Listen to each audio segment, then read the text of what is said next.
How I became a bird watcher.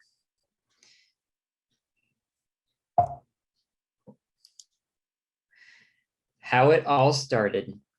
My interest in birds started back in 2016 after I read the book The Trumpet of the Swan by E.B. White.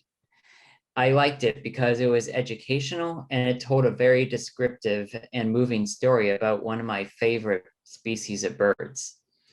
Cartoons and books like The Ugly Duckling and Hilda and the Bird Parade also triggered my interest in birds. Where I find birds. I see birds in my backyard. I mostly see blue jays, woodpeckers, and sometimes cardinals. I also find some in local parks like Treetops and Robbins Park. Audubon properties are another great place to find interesting birds. So these pictures I mostly took in my backyard. The mockingbird was at Treetops Park.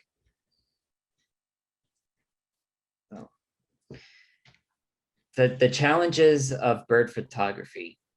Getting a good picture can sometimes be a difficult task. You have to find where the sound of the bird is coming from, make sure the lens is focused, and take the picture right away before it flies off or takes off. Choosing the right lens is equally important. I use a Nikon D5300 with an 18 to 55 millimeter and a 70 to 300 millimeter lens. So both of these lenses. This you can use like for long distance shots, and this for shorter distance. Rare bird sightings. Even as a Florida resident, there are some birds that are hard to spot. Birds like pileated woodpeckers, bald eagles, and barred owls are just a few I've captured on camera. There are also some that are migratory that only come down for the winter, and some that just come and go throughout the year, like robins, bluebirds, painted buntings, and swallows. And so what a painted bunting looks like is this. I mostly I mostly see them in my backyard. Both breeds, male and female. And the pileated woodpecker was from Treetops. And the barred owl was from the Orlando wetlands, which I will get to in a little bit. I mean, they have a lot of great birds there. So some of the birds I've seen used to be hunted, but their population has recovered, like sandhill cranes and trumpeter swans. I've been to states like Wisconsin, Indiana, and Michigan that are known to include some of the best bird watching habitats in the United States. How I attract birds. There are different types of food that I lay out in my feeders to attract birds. I use sunflower seeds, mealworms, and peanuts. Blue jays love peanuts. They even show up when I'm still laying them out. So as you can see here, the second picture, I'm just laying out the peanuts, and the blue jays came right away.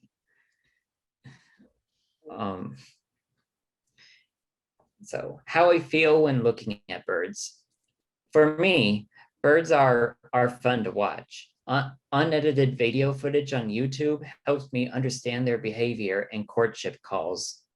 I always like watching birds in their natural habitats. Just flying around and also like acting silly and showing off. Usually mostly to find a mate and everything. But it's calming and soothing to just sit and watch the birds come by to grab some feed that I lay out for them in my backyard. Like the left picture, it was just after I laid out the bird seed. It's me watching a blue jay, and the second picture is in the Orlando wetlands um, near Cape Canaveral, which which being what I point out here, being out in an open grassland or in the trees on a path while I wait for a bird to come land on a branch can be exciting and relaxing at the same time. And at that time, it was a perfect time to see birds. Um, mostly at mostly in the mornings and the late afternoons, like at sunset, are the best times to see birds. And why Florida is good for bird watching? It's because it's surrounded by water that attracts various species of birds. And the Great Florida Birding Trail meanders through different parks across the state. During the winter, migratory birds come down from the north, and there are more than 100 sanctuaries and protected wetlands across the state. And it was very rare for me to see the bottom left picture. That's a hooded merganser that I took on like on a lake from behind a hotel in Orlando near the Orlando airport. So that was pretty cool to see. Fun fact, did you know that birds are dinosaurs? This is the latest book that I recorded, and it was probably the first educational story that I worked on. So I'll show you a brief clip of that that points that out. So if I can find it. Dinosaurs were no. Oh, it's buffering. But while the big dinosaurs were no longer the planet's dominant form of life, mammals now hold that title. Many dinosaurs survived. In fact, they went on to become one of Earth's most diverse group of animals, with nearly 10,000 different species. We know them better as birds. Wait, what?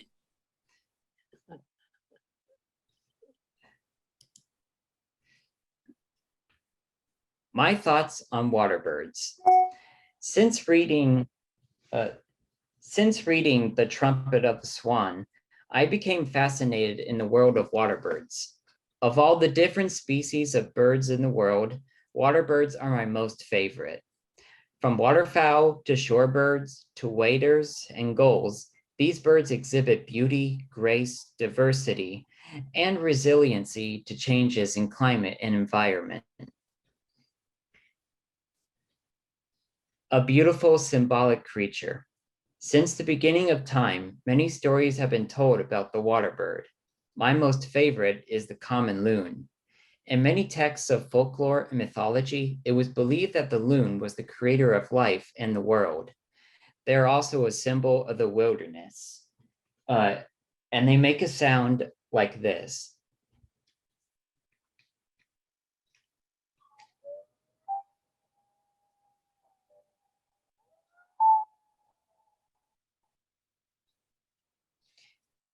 These pictures I took these pictures of the loon in a harbor in northern Michigan, but unfortunately they didn't make that wailing sound. How to become involved? There are many ways to become a bird watcher. You can check out a book about birds at your local library or visit a bookstore. You can join the Audubon Society, which which I happen to be part of. I usually get magazines almost every month. They're all about birds and other different members. You can find groups on Meetup, Eventbrite, or a birding Facebook group. For example, there's a group on Facebook called Birders Who Blog. And you can also check out wildlife sanctuaries and botanical gardens like Flamingo Gardens and Fairchild Tropical Gardens. And also, this is another bird watching group called Birding Adventures with Patty Cunningham, an expert birding guide and instructor. So this is like her contact information if you could see it. And I thought about including this because when I was still attending the Art Institute, I was part of an aesthetics. I attended an aesthetics class where we studied about different philosophers. I chose to do my presentation on water birds and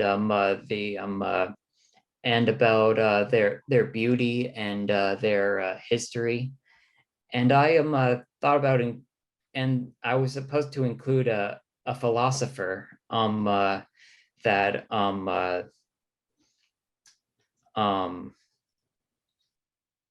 that I should mention. So I decided to include Immanuel Kant on bird songs. And in his famous 1790 book, Critique of Judgment, Kant writes, even a bird song, which we can reduce to no musical rule, seems to have more freedom in it than the human voice singing in accordance with all the rules that the art of music prescribes. So I thought about including that in there. Thanks for listening. And that's my presentation. Thank you. Thank you, Zach.